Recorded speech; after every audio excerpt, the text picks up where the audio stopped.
You might need this.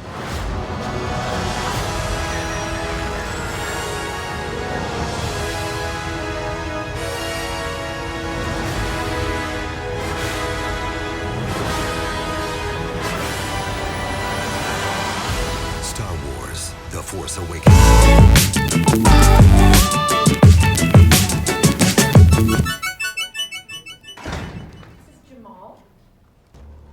Hello, Jamal. Hello. Nice to see you again. Yeah, nice to see you. So we can give your name and outlet? Jamal Finkley, BLACKTREE TV. What an amazing project to be involved with. Your character, Maz Kanata, lives for over 1,000 years. If you had to live for over 1,000 years, what would be some of the simple things that you would enjoy? Because you would have seen stuff a billion times. What do you think would get you through 1,000 years? Food. Good food. I know you cook too, right? I do. Yeah, yeah.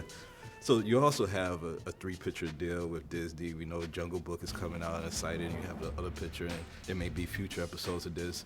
As an actor, does that make you feel more comfortable to sort of be locked in, so to speak, to have to have work that's ahead of you already, kind of committed to?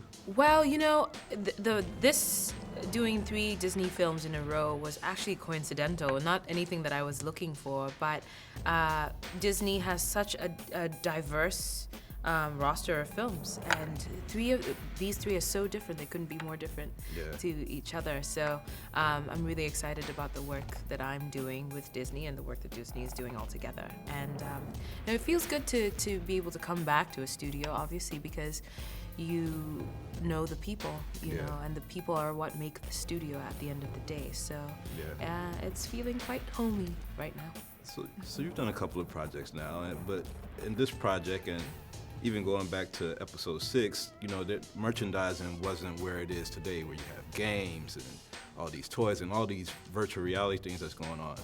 As a character, does it make you feel any different to know that you may be a part of this video game and a merchandise now, as opposed to some other movies you've done where merchandising wouldn't have been? No merchandising for 12 Years a Slave. No, I actually hadn't thought about video games and all that. That's exciting. It's exciting to be a part of a film that could have so many, that can live in so many different spaces, for sure. Right. And the thing about Star Wars and the fan base that is Star Wars is that the fans really own this film. They live it. They really interact with it in a very passionate way. It's almost like a way of life for some people. So it's a new world for me, and one that I'm very happy to be a part of. Tell me about casting, because casting, I know for 12 Years a Slave, you got to be on your knees and they were demeaning and yelling at you. But this movie, it had to be even another great daunting, task to go in front of casting. How was your nerves and everything? How do you prepare for casting now that, when I first auditioned for JJ, it was before the Oscars. It was the week of the Oscars, actually. So I was dazed and confused about what was going on. And I was on autopilot, Yeah. I just had to get things done. So I can't fully remember that session in the studio, but what a relief to be able to be so busy that I don't have time to psych myself out, if you will.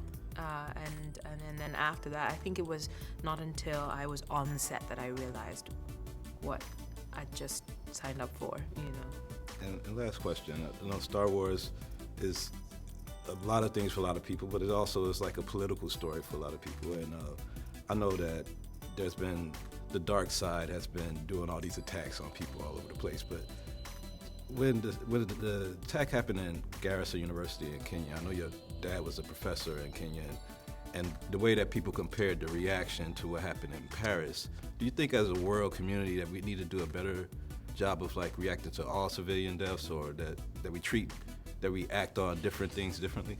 I think every life is valuable. That's the short answer to that. Yeah.